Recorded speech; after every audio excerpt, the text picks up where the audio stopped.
নমস্কার বন্ধুরা, কেমন আছো তোমরা সবাই? আশা করছি সবাই খুবই ভালো আছো আর আমিও ভালো আছি। সোনামণির কিচেনে তোমাদের সকলকে ওয়েলকাম। আমার আজকের রেসিপি হায়দ্রাবাদি পনির। আজকের এই রেসিপিটা খুবই সুন্দর আর এটা আমি ঘরে থাকা কিছু উপকরণ দিয়েই বানাবো। আর এই রেসিপিটা প্লেন ভাত থেকে শুরু করে পোলাও বা লুচি পরোটা সব কিছুর সাথেই খেতে কিন্তু খুবই ভালো লাগবে। তো আমি রেসিপিটা বানানো শুরু করব, আশা করছি তোমরা সবাই আমার সাথে থাকবে। তো দেখো, এখানে আমি প্রথমেই কড়াইতে কিছুটা তেল গরম করতে দিয়েছি। এবার পনিরগুলো ভেজে নিচ্ছি। পনিরগুলো এরকম একটু লম্বা লম্বা মতন করেই কেটেছি, তাহলে কি দেখতে ভালো লাগে। এখন পনিরগুলো আমি মিডিয়াম ফ্লেমে রেখে হালকা লাল লাল করে ভেজে নেব। হায়দ্রাবাদি পনিরটা কিন্তু সাদা তেল বা সরষের তেলেও করতে পারো, আমি কিন্তু সাদা তেলেই করছি।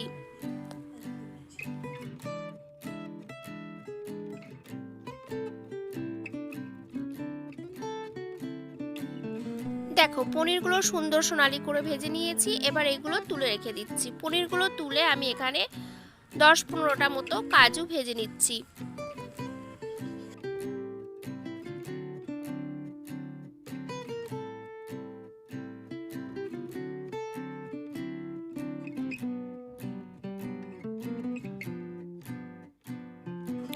কাজুগুলোকেও হালকা সোনালি করে ভেজে তুলে নিলাম। কাজুগুলো তুলে নিয়ে এতে একটা বড় সাইজের পেঁয়াজ এইরকম বড় বড় করে একটু কেটে হালকা ভেজে নিচ্ছি।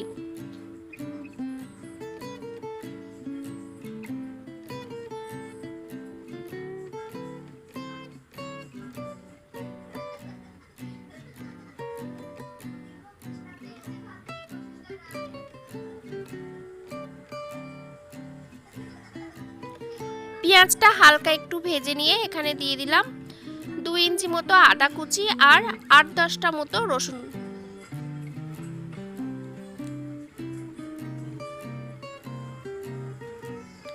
সমস্ত কিছু আবারও একটু হালকা ভেজে নিয়ে এখানে দিয়ে দিচ্ছি কাঁচা লঙ্কা কুচি।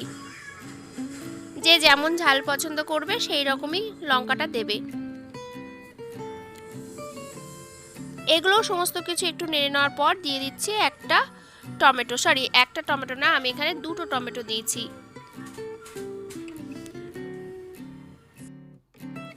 দেখো, এখানে সমস্ত সবজিগুলোই হালকা ভাজা হয়ে গিয়েছে। এবার এগুলো তুলে নিচ্ছি। তুলে নিয়ে এটা মিক্সিতে খুব ভালো করে বেটে নেব। তারপর তেলটা একটু কমে গেছে বলে আর একটুখানি তেল দিয়ে দিলাম। দিয়ে এখানে গোটা গরম মশলা ফোড়ন দিয়ে দিচ্ছি।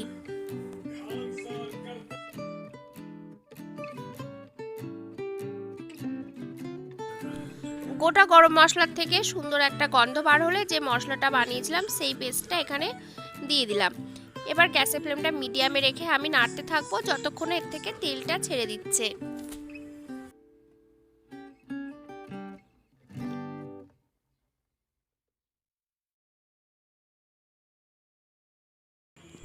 মশলার থেকে হালকা একটু তেলটা ছাড়তে শুরু করলে এখানে দিয়ে দিচ্ছি পরিমাণ মতো লবণ আর হলুদ। হলুদটা আগে একটু দিয়ে দিলাম কারণ হলুদের কাঁচা গন্ধটাও চলে যাবে। এবারে দিয়ে দিচ্ছি 1/2 টেবিল স্পুন জিরে গুঁড়ো, 1/2 টেবিল স্পুন মরিচ গুঁড়ো আর দিয়ে দিচ্ছি 1/2 টেবিল স্পুন গরম মশলা গুঁড়ো।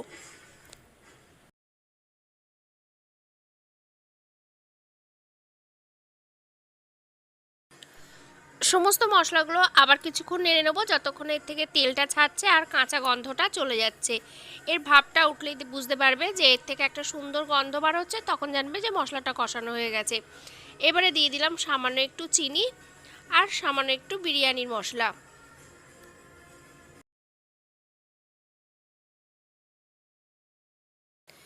দেখো, মশলাটা কষানো হয়ে গিয়েছে, তেলটাও ছেড়ে দিয়েছে। এবার এখানে দিয়ে দিচ্ছি কাজু আর চালমগজ বাটা। আমি এখানে 6-7টা কাজু আর 1 চামচ চালমগজ বেটে নিয়েছি। এখানে কিন্তু টক দইও দিতে পারো, যেহেতু আমি 2টো টমেটো দিয়েছিলাম বলে এখানে টক দইটা দিলাম না।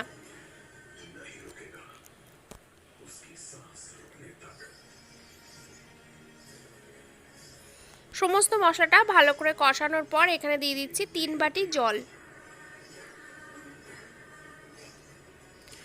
এবারে গ্যাসের ফ্লেমটা হাইতে দিয়ে দেবো, দিয়ে গ্রেভিটা ফুটিয়ে নেব। গ্রেভিটা ফুটে উঠলে এখানে ভাজা পনিরের টুকরোগুলো দিয়ে দিচ্ছি। পনিরটা দিয়ে এবারে একটু কন্টিনিউ নাড়তে থাকবো, যেহেতু এখানে কাজু বাটা দিয়ে দেওয়া আছে, যার জন্য কড়ার নিচে লেগে যেতে পারে, তার জন্য এটা একটু নাড়তে হবে। দেখো হাই ফ্লেমে দিয়ে গ্রেভিটা তো ফুটিয়ে নিলাম, এবার গ্যাসটা কম করে দিয়ে আমি কিছুক্ষণ ঢাকা দিয়ে রেখে দেব।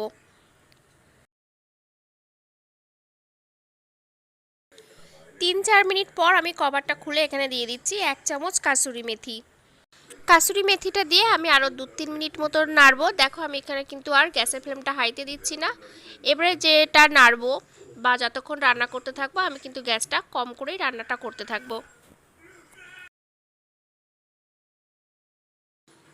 পনিরটা নাড়তে নাড়তে বা পনিরটা 2-3 মিনিট নাড়তে নাড়তে আমি ভাজা কাজুটা দিয়ে দিলাম। এখানে চাইলে তোমরা আরও একটু বেশি ড্রাই ফ্রুটস কিন্তু দিতে পারো।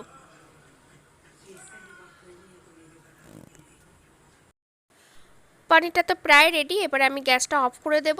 যে যেমন গ্রেভি রাখবে সেই রকমই কিন্তু পনিরটা নামাবে, কারণ পনির ঠান্ডা হয়ে গেলে কিন্তু গ্রেভিটা খুব একটা কমবে না।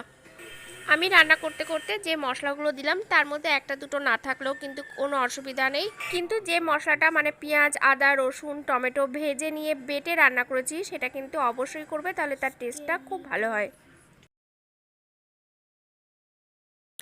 পনিরটা হয়ে গিয়েছে, এবার আমি গ্যাসটা অফ করে দিচ্ছি। আমার এই রান্নাগুলো যদি তোমাদের ভালো লাগে তো অবশ্যই সাবস্ক্রাইব করে আমার চ্যানেলের পাশে থেকো, কারণ তোমাদের সাপোর্ট আমার জন্য খুবই প্রয়োজনীয়। তোমাদের সাপোর্টেই তো আমি আরও এগিয়ে যেতে পারবো, তাই না? তো আজকের এই রেসিপি হায়দ্রাবাদি পনির তোমাদের কেমন লাগলো তোমরা বাড়িতে অবশ্যই বানিয়ে খেয়ে আমাকে কিন্তু কমেন্ট করে জানিও যে রান্নাটা কেমন হয়েছে। তাহলে আজকের মতো এই পর্যন্ত, দেখা হবে আবার অন্য কোনো নতুন ভিডিও নিয়ে।